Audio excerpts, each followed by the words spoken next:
और यहाँ पर यूपी पुलिस पेपर लीक के लिए भी 3.44 मिलियन है। यानी कि प्रशासन तक तो बात पहुंच चुकी, ऑनलाइन के माध्यम से जो बात पहुंचानी थी वो बात पहुंच चुकी।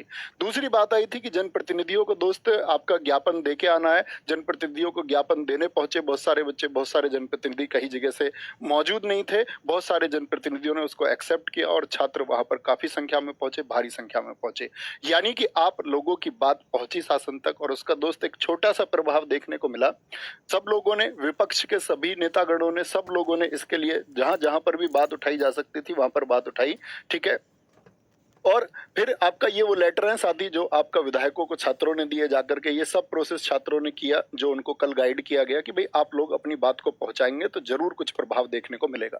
तो एक नोटिस आता है जिस नोटिस का मतलब था यूपी पुलिस भर्ती परीक्षा पेपर लीक को लेकर जांच कमेटी गठित। एक इंटरनल जांच कमेटी की बात आई, लेकिन दोस्त इंटरनल जांच कमेटी से ये तय नहीं हो जाता कि आपकी जो परीक्षा है वो चारों शिफ्ट रद्द हो जाएंगी या आपकी ये जो परीक्षा हुई है ये कैंसिल हो जाएगी। इंटरनल जांच कमेटी का मतलब कि वो किस तरह की रिपोर्ट देंगे उस पर बिल्कुल आप लोग विश्वास नहीं कर सकते हैं, या उसके बारे में हम कुछ भी कहें तो बेकार होगा क्योंकि उसका कोई मतलब नहीं है, क्योंकि ये किसी कोर्ट की निगरानी में होने वाली कोई जांच नहीं है। और जांच क्या करेंगे जब लाखों बच्चों तक पेपर पहुंच चुका है, तो इतने लाखों बच्चों की किस किस के माध्यम से ना जाने किस किस ने शेयर किया, तो इतनी तो हम सब लोग जानते हैं कि दोस्त उन सब को पकड़ पाना ये बहुत मुश्किल है। आप किसी सॉल्वर को पकड़ सकते हैं, किसी दलाल को पकड़ सकते हैं, लेकिन उस दलाल की वजह से परीक्षा पर जो प्रभाव हुआ और मास स्केल में जो लाखों छात्रों को उसने प्रभावित किया है, जिन लाखों घरों को उसने प्रभावित किया है, उसको कभी भी आइडेंटिफाई हम नहीं कर सकते। ये बात तो तय हो जाती है, यानी कि इंटरनल जांच कमेटी। लेकिन आप लोगों ने जो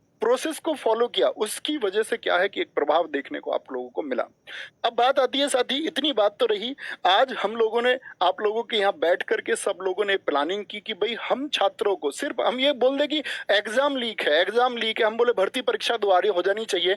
भर्ती परीक्षा सिर्फ हमारे कहने मात्र से दोबारा नहीं हो जाती।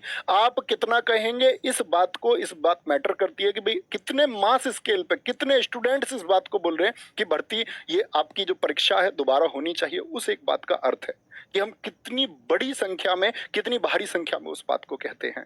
और दोस्त भारी संख्या क्या, इस प्रदेश का हर एक युवा इस बात को जितने दमखम से जहां रख सकता है उतने दमखम से वो उस बात को वहां रख रहा है।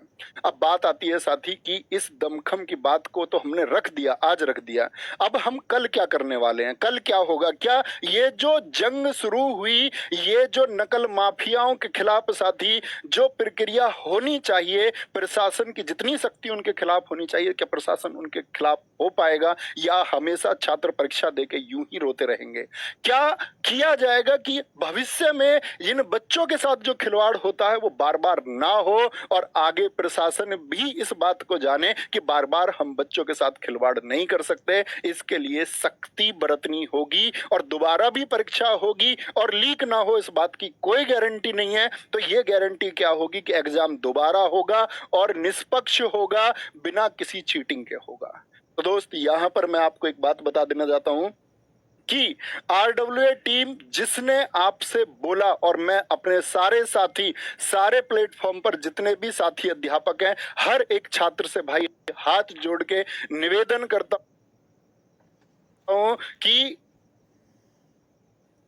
हम लोग आपका सिकंदराबाद जिला बुलंदशहर से एक सीएम ज्ञापन यात्रा के लिए चलने वाले हैं। भाई मैं पैदल चलने वाला हूं, इतनी बात याद रख लेना, पैदल चलूंगा तो लखनऊ जाके रुकूंगा और लखनऊ जाके रुकेंगे तो ये परीक्षा दोबारा होके रहेगी। और इसमें आप लोग को क्या योगदान हो सकता है, आप लोग किस तरह से उसमें शामिल हो सकते हैं, क्योंकि भाई ये आपकी यात्रा है, आपकी यात्रा है। हम लोगों ने साथ पढ़ा है, हम लोगों ने रातों को जाग के पढ़ा है, हम लोगों ने वर्षों तक मेहनत की है, लगातार मेहनत की है। जो दर्द तुम्हारा होगा, कहते हैं कि जब परीक्षा होती है कि वो बच्चे की परीक्षा नहीं होती, वो एक अध्यापक की परीक्षा भी होती है, क्योंकि उससे उसको खुशी मिलेगी कि कितने बच्चों का सिलेक्शन हुआ, कितने घर हमने रोशन किए। लेकिन जब हमको पता चलता है कि रोशन तो तुम छोड़ो भाई, सिर्फ यहाँ पर एक